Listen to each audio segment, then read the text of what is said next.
రక్షణ బాధ్యతకు ఉదాహరణగా శ్రీకృష్ణుడు ద్రౌపదిల ఇతిహాసం ప్రతిబింబిస్తుందన్నారు గవర్నర్ జిష్ణుదేవ్ వర్మ. హైదరాబాద్ రాజ్భవన్లో సంస్కృతి ఫౌండేషన్ ఆధ్వర్యంలో సైనికుల కోసం రాఖీ వేడుకలు నిర్వహించారు. దేశ రక్షకులకు కృతజ్ఞత సంఘీభావాన్ని తెలుపుతూ త్రివిధ దళాల అధికారులకు రాఖీలు కట్టారు విద్యార్థినులు. దేశంలోని పారిశుద్ధ్య కార్మికుల నుంచి సైంటిస్టుల వరకు ఉన్నవారు కూడా సైనికులే అన్నారు. యువతలో దేశభక్తి విలువలను పెంపొందించడానికి సంస్కృతి ఫౌండేషన్ కృషి చేస్తుందన్నారు గవర్నర్ జిష్ణుదేవ్ వర్మ. ఈ కార్యక్రమంలో విద్యార్థినులు, ఉపాధ్యాయులు పాల్గొన్నారు.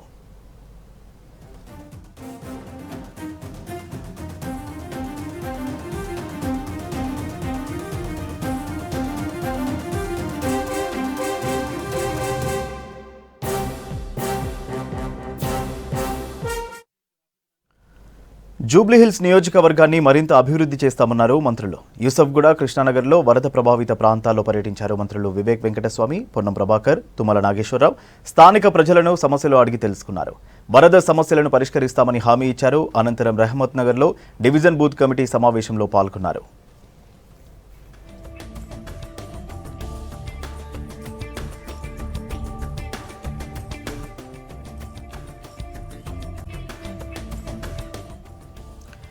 కృష్ణానగర్లో వరద నీళ్ల పరిష్కారానికి 65 లక్షల రూపాయలు విడుదల చేశామన్నారు మంత్రి వివేక్ వెంకటస్వామి.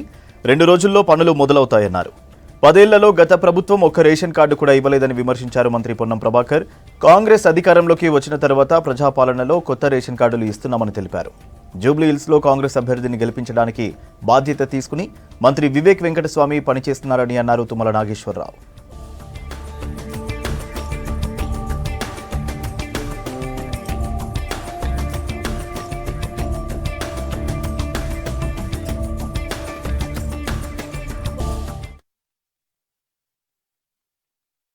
అదే అన్ని ఎస్టిమేట్స్ తీసుకురావడం జరిగింది. నేను నిన్న రాత్రి సిఎన్ రెడ్డి మెసేజ్ పంపించిండు, కృష్ణానగర్లో ఇట్లా ఓవర్ఫ్లో అవుతుంది డ్రైన్ అని చెప్పి. దాంట్లో 65 లక్షల రూపాయలు ఆల్రెడీ శాంక్షన్ కావడం జరిగింది. 2 రోజులలో పని కూడా స్టార్ట్ అవుతుంది. మన రామరెడ్డి గారు చెప్పినట్టు ఇది ప్రజాపాలన, ప్రజలకు ఏం అవసరమో అదే చెయ్యాలని చెప్పి ఆలోచనతో ఉట్టినే మేము ఇంతకుముందు టీఆర్ఎస్ పార్టీ కాళేశ్వరం అని చెప్పి 1,00,00,000 కోట్ల రూపాయలు వృధా కావడం జరిగింది. అంటే అన్ని చోట్ల కూడా ఎక్కడైతే అవసరం లేదో అక్కడ ఖర్చు పెట్టి ఈ రాష్ట్రానికి ఖజానా ఖాళీ చేసి 8 లక్షల కోట్ల అప్పు చేసింది టీఆర్ఎస్ ప్రభుత్వం. మనమందరం గమనించాలి. ముఖ్యమంత్రి రేవంత్ రెడ్డి గారు మనకు ఇన్ని పథకాలు ఏదైతే ప్రత్యేకంగా సన్నబియ్యం పథకమైనా కానీ వారికి నిన్న కూడా ఢిల్లీలో ఉన్నప్పుడు మనము ఎట్లనన్నా ఇందిరమ్మ ఇల్లులో అందరి బీద ప్రజలకు మనమందరికీ ఇల్లు ఇవ్వాలని చెప్పి ఆయన మళ్ళొకసారి మా అందరికీ ఆదేశాలు ఇవ్వడం జరిగింది. రేవంత్ రెడ్డి का नेतृत्व में नया रेशन कार्ड बारीक चावल के साथ साथ में हम 200 यूनिट का बिजली मुफ्त में दे रहे. ये भी आधा से ज्यादा जुबलीहिल्स जो स्लम से छोटा छोटा घर है 200 के अंदर बिजली जलाता है, उसके लिए आज हम बिजली मुफ्त में दे रहे. उसके अलावा आज जो गांव में किसान है, किसान के लिए हम बहुत काम कर रहे. और बाकी है हैदराबाद लोगों के लिए, जुबलीहिल्स लोगों के लिए घर बना के देने का जिम्मेदारी है. घर इसीलिए पहले अगर आप रहमत नगर में काम करते तो आपके लिए कोल्लूर में घर बनाए तो कौन जाएगा छोड़ के यहां से. इसीलिए जहां काम है वहां एक घर बनाना ये सोच सरकार कर रहे.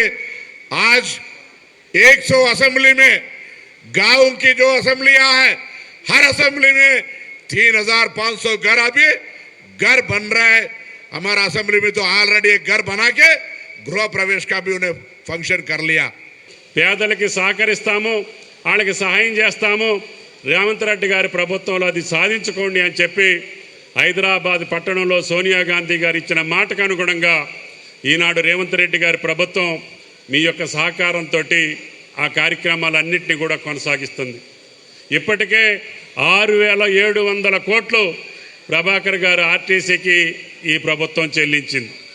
అంటే 200 కోట్ల మంది మహిళలు ఇప్పటికే బస్సు ప్రయాణం చేశారు ఈ సంవత్సరన్నర కాలంలో. అయినా సరే భారమైనా, ఇబ్బంది ఉన్నా, ఆర్థికపరమైనటువంటి కష్టం ఉన్నా రేవంత్ రెడ్డి గారు సోనియా గాంధీ గారి మాటను నిలపాలని చెప్పి ఆ మహిళామ తల్లులకు ఆ కార్యక్రమాన్ని, అదేవిధంగా గ్యాస్ బండ కార్యక్రమాన్ని, ఉచిత విద్యుత్ కార్యక్రమాన్ని, రేషన్ కార్డుల యొక్క సమస్యని, ఇందిరమ్మ ఇళ్ల సమస్యను కూడా అన్నింటినీ మొదలుపెట్టాం. కొన్ని వేల కోట్ల రూపాయలు ఖర్చు అవుతున్నప్పటికీ రాష్ట్ర ప్రభుత్వం సంక్షేమంలో వెనకడుగేయకుండా పేదల కోసం, బడుగుల కోసం, బలహీన వర్గాల కోసం వాళ్ళ కష్టాలు తీర్చడానికే ఇందిరమ్మ రాజ్యం వచ్చింది. ఆ ఇందిరమ్మ రాజ్యం ద్వారానే పేదల కష్టాలు తీరాలనేది రేవంత్ రెడ్డి గారి ప్రభుత్వం యొక్క లక్ష్యం అని చెప్పి మీకు ఈ సందర్భంగా మనం చేస్తున్నాం. స్పోర్ట్స్ స్కూల్స్ పథకాలు సాధించే కర్మాగారాలుగా మారాలన్నారు మంత్రి వాకిటి శ్రీహరి. ప్రతిభ ఆధారంగా స్పోర్ట్స్ స్కూళ్లలో విద్యార్థులను ఎంపిక చేయాలని సూచించారు. విద్యార్థులకు క్రీడలు, విద్యతో పాటు యోగా, వ్యక్తిత్వ వికాసం అంశాల్లో శిక్షణ అందించాలన్నారు. ప్రతి 3 నెలలకోసారి విద్యార్థి ఫలితాలపై సమీక్ష నిర్వహించాలన్నారు. హైదరాబాద్ ఎల్బీ స్టేడియంలో స్పోర్ట్స్ స్కూల్స్, అకాడమీల పనితీరుపై సమీక్ష నిర్వహించారు మంత్రి వాకిటి శ్రీహరి.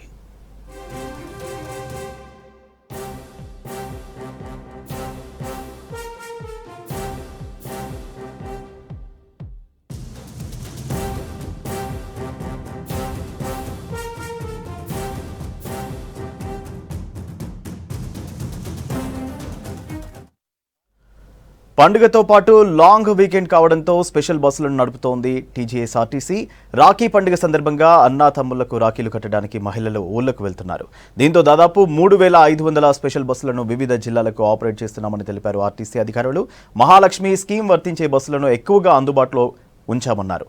రిజర్వేషన్స్ చేసుకునే వారికి కూడా అదనపు బస్సులను ఆపరేట్ చేస్తామంటున్న రంగారెడ్డి రీజనల్ మేనేజర్ శ్రీలత్తో హరిత ఫేస్ టు ఫేస్. తెలంగాణలో పండుగల సీజన్ వచ్చిందంటే చాలు ఆర్టీసీ మీద కొంత ప్రెషర్ పెరుగుతుంది. అయితే ఈ సంవత్సరం రాఖీ పండుగ సొంతూర్లకు వెళ్లేందుకు ప్లాన్ చేసుకుంటారు. మరి దీనికి తగ్గట్టుగా ఎన్ని బస్సులను ఆపరేట్ చేస్తున్నారు, ఆర్టీసీ నుంచి ఎట్లాంటి ఇబ్బందులు కలగకుండా ప్లాన్స్ ఎలా ఉన్నాయి అడిగి తెలుసుకుందాం. మనతో పాటు రంగారెడ్డి ఆర్ఎం గారు శ్రీలత గారు ఉన్నారు. మేడం చెప్పండి, ఎవ్రీ ఇయర్ ఫెస్టివల్ వచ్చిందంటే చాలు స్పెషల్ బస్సులని ఆపరేట్ చేస్తుంటారు. ఈ సంవత్సరం రాఖీ పండుగ స్పెషల్గా ఎన్ని బస్సులు రాష్ట్ర వ్యాప్తంగా నడిపే అవకాశం ఉంది? లాస్ట్ ఇయర్ రాఖీ సందర్భంగా అరౌండ్ 3000 బస్సెస్ ఆపరేట్ చేశాము. సో ఈసారి కూడా 3000 మోర్ దాన్ దట్, అంటే యాజ్ పర్ డిమాండ్ ఆపరేట్ చేయాలి అని ప్లాన్ చేసుకున్నాము. సో మనకి రాఖీ సందర్భంగా తెలంగాణ జిల్లాలలో విపరీతమైన రద్దీ కనిపిస్తుంటుంది. సో మేము దానికి అనుగుణంగా ప్లాన్ చేసుకున్నాము. ఇప్పుడు మనకి హైదరాబాద్ నుంచి విపరీతమైన రద్దీ మనకి ఇమ్లీబంద్తో పాటు ఉప్పల్ రింగ్ రోడ్లో ఉంటుంది, ఉప్పల్ క్రాస్ రోడ్స్లో, అండ్ దెన్ జూబ్లీ బస్ స్టేషన్లో ఉంటుంది, Aramghar, and then LB Nagar అండి. సో ఈ పాయింట్స్లో అక్కడి నుంచే ఎక్స్ట్రా బస్సులు ఆపరేట్ చేయడానికి మేము ప్లాన్ చేసుకున్నాము. For example Uppal ring road నుంచి హనుమకొండకి వెళ్ళాల్సిన బస్సులు ఉప్పల్ రింగ్ రోడ్ నుంచే ఆపరేట్ అవుతాయి. 300 to 400 ఎక్స్ట్రా ట్రిప్స్ ఆపరేట్ చేయడానికి సిద్ధంగా రెస్పెక్టివ్ రీజనల్ మేనేజర్స్ అరేంజ్ చేసుకున్నారు. ఇక్కడ ఎల్బీ నగర్ నుంచి మనకి ఖమ్మం వైపు, నల్గొండ వైపు విపరీతమైన రద్దీ కనిపిస్తుంది. సో అట్లాగే మనకి అక్కడ ప్రయాణికులకి అంటే అవసరమైన హెల్ప్ చేయడానికి దానికోసం ఆఫీసర్స్, సూపర్వైజర్స్, అందరు ఎంప్లాయీస్ నేను చెప్పిన అన్ని పాయింట్లలోనూ అందుబాటులో ఉంటారు. అక్కడ ఎంక్వైరీ కౌంటర్స్ ఏర్పాటు చేయడం జరిగింది. సెక్యూరిటీని కూడా మహాలక్ష్మి పథకం కింద మహిళలు ఎక్కువ ప్రయాణిస్తున్నారు, సెక్యూరిటీ ఇబ్బందులు ఏం రాకుండా ఉండటం కోసం ఈ పాయింట్స్ అన్నిటిలో కూడా సెక్యూరిటీ కానిస్టేబుల్స్ని పోస్ట్ చేయడం జరిగింది. అట్లాగే పోలీస్ డిపార్ట్మెంట్ని కూడా రిక్వెస్ట్ చేశాము. ట్రాఫిక్ క్లియర్ అయ్యేంత వరకు అడిషనల్ ఫోర్స్ని పెట్టమని రిక్వెస్ట్ చేశాము. వాళ్ళు కూడా యాక్సెప్ట్ చేశారు. సో ఈరోజు సాయంత్రం నుంచే మేము అన్ని రకాలుగా సిద్ధమై ఉన్నాము. ఎక్కడ ట్రాఫిక్ డిమాండ్ ఎక్కడుంటే అక్కడ, ఇప్పుడు సిటీ రీజన్లో ఉన్న బస్సులు ఈ మధ్య కొత్తగా మెట్రో డీలక్స్ బస్సులు కూడా వచ్చాయి, ఆ బస్సుల్ని ఉపయోగించడం జరుగుతుంది. సిటీలో ఉన్న బస్సులను కూడా అవసరానికి మేరకు వాడటం జరుగుతుంది. ఇప్పుడు మనం ఆపరేట్ చేస్తున్న బస్సుల్లో 80% ఈ మహాలక్ష్మి పథకము అప్లికబుల్ అయ్యే బస్సెసే కాబట్టి మహిళలు ఏ ఇబ్బంది లేకుండా ప్రయాణించే అవకాశం ఉంది. సో అన్ని రకాలుగా సిద్ధంగా ఉంది. రాఖీ పౌర్ణమికి ఆడపడుచుల్ని వాళ్ళ ప్రయాణం సౌకర్యవంతంగా జరిగేటట్టు చూడటానికి ఆర్టీసీ సర్వసన్నద్ధమై ఉంది. ఓకే మేడం, అంటే ఎవ్రీ టైం ఫెస్టివల్ వచ్చిందంటే చాలు. ఇప్పుడు మహాలక్ష్మి వచ్చినప్పటి నుండి కొంత మహిళలకు రద్దీ ఎక్కువ ఉంటుంది కాబట్టి వాళ్ళకే సీట్లు కేటాయించడం అలా జరుగుతుంది. మగవాళ్ళ కోసం కూడా ఏమైనా స్పెషల్గా బస్సులు ఎక్కువగా అరేంజ్ చేసే అవకాశం ఉంది, ఆ రద్దీ కూడా ఉంటుంది కదా? అంటే ఇప్పుడు మేము ఎక్స్ట్రా బస్సెస్ అన్నీ అంటే రోజుటి కంటే కూడా అడిషనల్గా ఫర్ ఎగ్జాంపుల్ ఈ ఆరాంఘర్ నుంచి ఒక 300 ట్రిప్స్ ఎక్స్ట్రా, ఇట్లా అన్ని చోట్ల కూడా బస్సెస్ ఎక్స్ట్రా పెడుతున్నాం కాబట్టి ఫ్యామిలీస్ ట్రావెల్ చేస్తారు. జనరల్లీ ఫ్యామిలీస్ ట్రావెల్ చేసినప్పుడు అంటే కంటిన్యూస్ హాలిడేస్ వస్తున్నాయి కాబట్టి జెంట్స్ కూడా ట్రావెల్ చేస్తారు కాబట్టి వాళ్ళకి అనుగుణంగానే బస్సులు వేయటం జరుగుతుంది. ఇవే కాకుండా 80% ఈ ఎక్స్ప్రెస్ పల్లె వెలుగులు ఉంటాయి, ఈ సిటీ మెట్రో ఎక్స్ప్రెస్లు కూడా ఉంటాయి. ఇవి కాకుండా మనం ఏసీ బస్సులు, సూపర్ లగ్జరీ బస్సులు, డీలక్స్ బస్సెస్ కూడా ఆపరేట్ చేస్తున్నాం, ఎక్స్ట్రా బస్సెస్. సో ఒకవేళ రద్దీలో ప్రయాణం చేయలేము అనుకున్న వాళ్ళు ఈ బస్సెస్ కూడా చూస్ చేసుకునే అవకాశం ఉంటుంది. సో ఉన్న బస్సులన్నీ అంటే మేము ముందే ప్లాన్ చేసుకున్నాము, మెయింటెనెన్స్ యాక్టివిటీస్ అన్నీ కూడా అడ్వాన్స్గా చేసేసుకున్నాం ఈ లాస్ట్ వీక్ అంతా. మాకు జనరల్గా డెపోస్లో మినిమం ఒక 5-6 స్పేర్ బస్సెస్ ఉంటాయి. ఆ బస్సెస్ అన్నీ కూడా ఇప్పుడు వాడటానికి సిద్ధంగా చేసి పెట్టుకొని ఉన్నాము. సో అన్ని బస్సులు రోడ్డు మీద ఉంటాయి, ఏ ఇబ్బంది ఉండదు. అందుట్లో ఇప్పుడు ట్రాఫిక్ మూమెంట్ కూడా స్ప్రెడ్ అయి ఉంటుందండి. సో రేపు కూడా ట్రావెల్ చేస్తారు. ఇక రాఖీ అంటే జనరల్గా ఈ దగ్గరకి వెళ్ళి వచ్చేవాళ్ళు రాఖీ రోజు పొద్దున్నే మార్నింగ్ 6 to 7 o'clock బయలుదేరిపోయి నైట్ వచ్చేస్తారు. సో ఇట్లా డిఫరెంట్ డేస్కి స్ప్రెడ్ అయ్యింది కాబట్టి అంత ఒత్తిడి ఉండదు అనుకుంటున్నాం. కానీ రిటర్న్ వచ్చేటప్పుడు మటుకు మ్యాక్సిమం అందరూ మండే రిటర్న్ అవుతారు అన్నట్లుగానే మేము ప్లాన్ చేసుకుంటున్నామండి. ఓకే మేడం, అంటే ఫెస్టివల్ వచ్చిందంటే చాలు ఆర్టీసీకి ఆదాయం కూడా ఇదే టైంలో ఎక్కువగా వచ్చే అవకాశం ఉంటుంది. గత సంవత్సరం ఆక్యుపెన్సీ ఎట్లా ఉండే, ఆదాయం ఎట్లా ఉండే, ఈ సంవత్సరం ఎంత వచ్చే అవకాశం ఉందని ఎక్స్పెక్ట్ చేస్తున్నారు? ఆదాయము అంటే ఇప్పుడు రంగారెడ్డి రీజియన్ వరకు అంటే అది 100% ఆక్యుపెన్సీతో నడిచినాయండి అన్ని బస్సులు. సో జనరల్గా రంగారెడ్డి రీజియన్కి 100% ఆక్యుపెన్సీ రాదు, ఎందుకంటే అన్ని హై ఎండ్ బస్సెస్ ఉంటాయి, సూపర్ లగ్జరీ ఏసీ బస్సెస్ ఉంటాయి. కానీ లాస్ట్ టైం వరుసగా 5 days హాలిడేస్ వచ్చినాయి. దానివల్ల ఇంటర్ స్టేట్ అంటే విజయవాడ, విశాఖపట్నం, బెంగళూరు వెళ్ళే సర్వీసెస్లో కూడా చాలా ఎక్కువ మంది ప్రజలు ప్రయాణించడం జరిగింది. దానివల్ల 100% ఆక్యుపెన్సీ రేషియోతో బస్సులు నడిచినాయి. కానీ ఈసారి ఇతర రాష్ట్రాల బస్సుల్లో అంత ఆక్యుపెన్సీ కనిపించట్లేదు. సో మనకి ఆపరేషన్స్ కంప్లీట్ అయితే కానీ అది కూడా స్ప్రెడ్ అయ్యి ఒక 3-4 days అయ్యే అవకాశం ఉంది కాబట్టి ఇప్పుడే ఏం చెప్పలేము. మహిళలకు ఎలాంటి ఇబ్బందులు కలగకుండా మహాలక్ష్మి స్కీమ్ వర్తించే బస్సులను కూడా అదనంగా ఆపరేట్ చేస్తున్నట్టు అధికారులు చెప్తున్నారు. ఇది present Rakhi special RTC bus సర్వీసులకు సంబంధించిన ఇన్ఫర్మేషన్. కెమెరా పర్సన్ అశోక్తో Haritha, V6 News, Hyderabad. Class రూముల్లో ఏఐతో చదువు నేర్పే విధానం తీసుకొచ్చామన్నారు రెజోనెన్స్ డైరెక్టర్ పూర్ణచంద్రరావు. శాంసంగ్ మద్దతు ఉన్న ఎడ్టెక్ కంపెనీ టాగ్ హైవ్తో కలిసి స్మార్టర్, ఫాస్టర్ లెర్నింగ్ కోసం రెసో స్మార్ట్ను ప్రారంభించామన్నారు. సాంకేతిక రంగంలో ఇది ఒక ముందడుగు అన్నారు. ప్రతి తరగతి గదిలో అడాప్టివ్ లెర్నింగ్ను తీసుకురావడానికి రూపొందించామన్నారు. విద్యార్థుల్లో విద్యా నైపుణ్యాలు పెంపొందించడానికి ఏఐ ఉపయోగపడుతుందన్నారు TagHive CEO Pankaj Agarwal. ఈరోజు Resonance education institutes and Samsung group నుంచి ట్యాగ్ హైవ్ ఇద్దరం కలిసి కూడా ఈరోజు రెజో స్మార్ట్ అనేటువంటి కొత్త ఇనిషియేటివ్ లాంచ్ చేయడం జరిగింది. సో ఈ సందర్భంగా మేము చాలా హ్యాపీగా ఉన్నాం. ఈ ట్యాగ్ హైవ్ వాళ్ళతోటి tag hive is a global company of Samsung. So వీళ్ళకి ఇనిషియేటివ్ తీసుకొని రెజో స్మార్ట్ లాంచ్ చేయడం. రెజో స్మార్ట్ ద్వారా మాకు హైదరాబాద్ కానీ తెలంగాణ వ్యాప్తంగా ఉన్న అన్ని క్లాస్ రూమ్స్లో కూడా we're going to provide the next version of the smart learning. Artificial ఇంటెలిజెన్స్ని యూజ్ చేసుకుంటూ రెజో స్మార్ట్ అనేటువంటి ఇనిషియేటివ్ ద్వారా ప్రతి క్లాస్ రూమ్లో కూడా we're going to introduce the gamification of the learning. దీని ద్వారా ప్రతి చాప్టర్ అయిపోయిన తర్వాత స్టూడెంట్కి చాప్టర్ కన్సాలిడేషన్ కావచ్చు, దాని తర్వాత టైం మేనేజ్మెంట్ స్కిల్స్ కానీ నేర్పించడం కానివ్వండి, and at the same time teachers కూడా ప్రతి క్లాస్ని ఎఫిషియెంట్గా డెలివర్ చేసే విధంగా మెథడాలజీ అనేది యూజ్ అవబోతుంది. అండ్ ఈ రెవల్యూషనింగ్ టెక్నాలజీ అనేటటువంటిది మన లార్జ్ స్కేల్లో JEE అండ్ NEET లాంటి కాంపిటేటివ్ ఎగ్జామ్స్కి తెలంగాణ, ఆంధ్రాలో ఫస్ట్ టైం రెజొనెన్స్ ఇంట్రడ్యూస్ చేయడం జరుగుతుంది.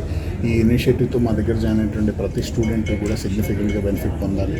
అండ్ క్లాస్ రూమ్ తర్వాత డిజిటల్ యూజ్ చేయడం ద్వారా ఇన్సైడ్ ద క్లాస్ రూమ్ ఎఫెక్టివ్గా డిజిటల్ టెక్నాలజీని, ఆర్టిఫిషియల్ ఇంటెలిజెన్స్ని యూజ్ చేయడం ద్వారా క్లాస్ రూమ్ లెర్నింగ్ అనేది ఇంకొంచెం ఎక్కువ ఫన్గా ఉండేలాగా, అట్ ద సేమ్ టైం ఎక్కువ ఇంటరాక్టివ్గా ఉండేలాగా టీచర్స్కి అండ్ స్టూడెంట్కి ఇద్దరు కూడా బెనిఫిట్ జరగాలనే ఉద్దేశంతో ఈ రెజో స్మార్ట్ అనేది లాంచ్ చేయడం జరిగింది. దీన్ని మా క్లాస్ రూమ్స్ అన్నింటిలో కూడా విత్ ఇమీడియట్ ఎఫెక్ట్ ఆగస్ట్ నుంచి ఇంట్రడ్యూస్ చేయడం జరుగుతుంది.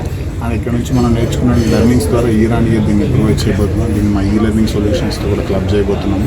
అండ్ దీని ద్వారా స్టూడెంట్స్కి ఆర్టిఫిషియల్ ఇంటెలిజెన్స్ బేస్డ్ క్విజెస్ కానివ్వండి, ఎగ్జామ్స్ కానివ్వండి, లైవ్ ఎగ్జామ్స్ కానివ్వండి, క్లాస్లో in the presence of teacher in the moment of fraction of seconds మేము కండక్ట్ చేయగలుగుతాం. And we're looking forward. ఇలాంటి గొప్ప ఆపర్చునిటీ మాకు వచ్చినందుకు ఈ టెక్నాలజీని తెలుగు స్టూడెంట్స్కి ఇంట్రడ్యూస్ చేయగలుగుతున్నందుకు మేము చాలా హ్యాపీగా ఉన్నాం. సామ్సంగ్ ఇన్నోవేషన్ హబ్ నుంచి వచ్చినటువంటి ట్యాగ్ హై వాళ్ళు మాకు టెక్నాలజీ పార్ట్నర్గా ఉండడం, దీని ద్వారా ఇంకా ఎక్కువ పాసిబిలిటీస్ని ఎక్స్ప్లోర్ చేయడానికి అవకాశం కలుగుతుంది. ఈరోజు మాతో పాటు ఈ గ్రాండ్ లంచ్కి అటెండ్ అయినటువంటి పంకజ్ సార్కి కూడా మేము కృతజ్ఞతలు తెలుపుతున్నాం. Excited to be here in Hyderabad at this launch event of ResoSmart, a combination of Resonance Learning Center and Tag Hive's Class Sati Clickers. I think with a combination, this combined force, we can create a very powerful classroom where every child in the classroom is engaged. Even the quietest backbenchers are able to participate. This partnership is very meaningful to us because Sir has believed in us and our technology, and we have a good team in Telangana. We hope that it can set the standards, and today in Telangana, if this is successful, we are able to scale this to not only the entire state but also in the entire country. So looking forward to this partnership.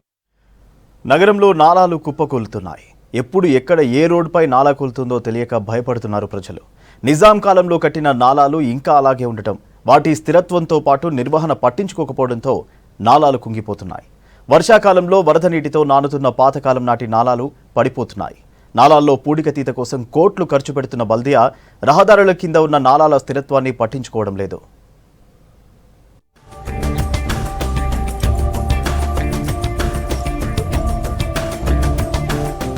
ఎన్నో ఏళ్ల క్రితం నిర్మించిన నాలాలు నగరంలో ఇంకా కొనసాగుతున్నాయి.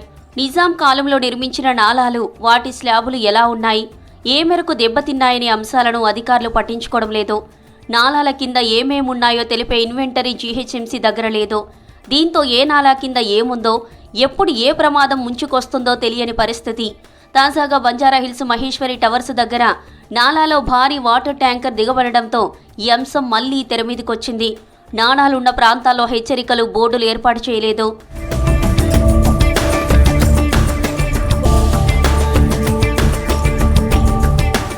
Banjara Hills Maheshwari towers దగ్గర నాలా దగ్గర స్లాబ్ను ముందే పరిశీలించి రిపేర్ చేసి ఉంటే ఈ పరిస్థితి వచ్చేది కాదంటున్నారు జనం. గోషామహల్ చాక్నావాడి నాలా 2 ఏళ్లలో 5 సార్లు కుంగింది. ఓసారి సాయంత్రం మార్కెట్ జరుగుతుండగానే నాలా కుప్పకూలింది. దీంతో కార్లు, బైక్లు అన్నీ అందులో పడిపోయాయి. నాలాలు కూలిన చోట రిపేర్ చేసి చేతులు దులుపుకుంటున్నారు అధికారులు.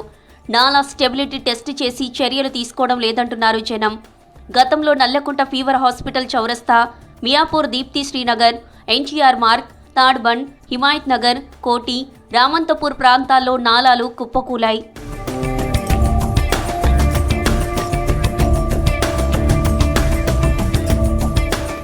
నగరంలో మొత్తం 1200 కిలోమీటర్ల వరకు అండర్ గ్రౌండ్ నాలాలున్నాయి.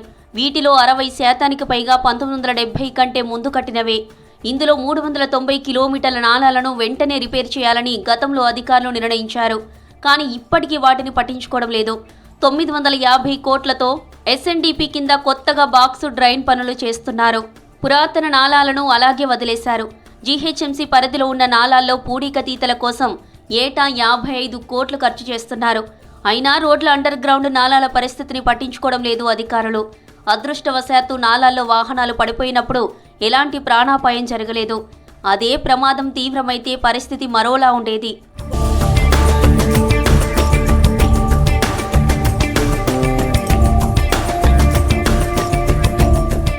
వాహనాల రాకపోకలతో నాలాలపై మీద రోడ్లు దెబ్బతినే ప్రమాదాలున్నా వాటిని తనిఖీలు చేయడం లేదు. అండర్ గ్రౌండ్ నాలాలకు మాస్టర్ ప్లాన్ లేదు. అక్రమ నిర్మాణాల కారణంగా నాలా పరిసరాలు బలహీనమవుతున్నాయి. నాలాలకు అడ్డుగా ఉన్న పైప్ లైన్లు తరలించడం, నాలాల్లో చెత్త చెదారాలు చేరకుండా చూడాల్సి ఉంది. అయితే నాలాలపై కాంక్రీట్ స్లాబ్ల వల్ల మరమ్మతులు చేయలేకపోతున్నామంటున్నారు అధికారులు. ఓల్డ్ సిటీతో పాటు అంబర్పేట్, విజయనగర్ కాలనీ, మలక్పేట్, ముషీరాబాద్, రామ్నగర్ ప్రాంతాల్లో ఎక్కువగా ఇలాంటి పురాతన నాలాలున్నాయని చెబుతున్నారు.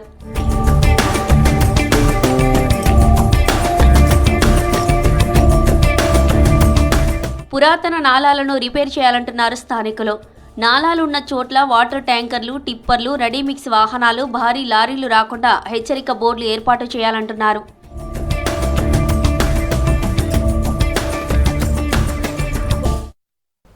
మూసీ పరివాహక ప్రాంతాలను పరిశీలించారు హైదరాబాద్ కలెక్టర్ హరిచందన. హిమాయత్ సాగర్ గేట్లు ఎత్తి వరదను కిందికి వదలడంతో అధికారులతో కలిసి చాదర్గఢ్ ప్రాంతంలోని మూసీ నదిని పరిశీలించారు కలెక్టర్.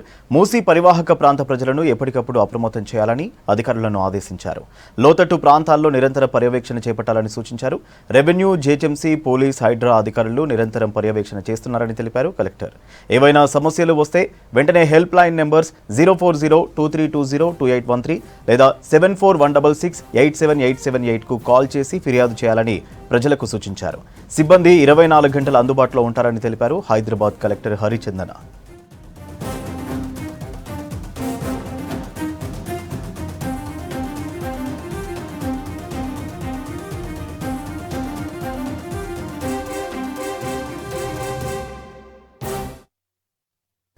నగరంలో వర్ష ప్రభావిత ప్రాంతాలను పరిశీలించారు GHMC commissioner RV Karnan. Karwan MLA Kausar మొయినుద్దీన్తో కలిసి టౌలిచౌకీ, ఎక్స్ రోడ్, హకీంపేట్ నాలా, మోతీ దర్వాజా, అహ్మద్ కాలనీ, లంగరౌజ్, హుడా చెరువు ప్రాంతాల్లో వర్ష ప్రభావాన్ని పరిశీలించారు. ట్రాఫిక్ జాయింట్ సిపి గజరావు భూపాల్తో కలిసి మల్కం చెరువును పరిశీలించి చెరువు నీటి మట్టాలు, ట్రాఫిక్ పరిస్థితులపై సమీక్షించారు ఆర్వి కర్ణన్.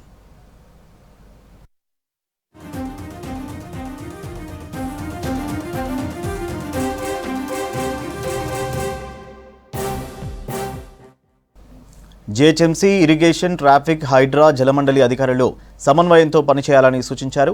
వర్షపు నీళ్లు, సిల్ట్, చెత్త తొలగింపు పూర్తి చేయాలన్నారు. ప్రజలకు ఎలాంటి ఇబ్బందులు కలగకుండా నిరంతర పర్యవేక్షణ కొనసాగించాలని అధికారులను ఆదేశించారు. సమస్యలపై జేహెచ్ఎంసీ హెల్ప్ లైన్ నంబర్ 04021111111కి కాల్ చేసి ఫిర్యాదు చేయాలని సూచించారు జేహెచ్ఎంసీ కమిషనర్ ఆర్వి కర్ణన్.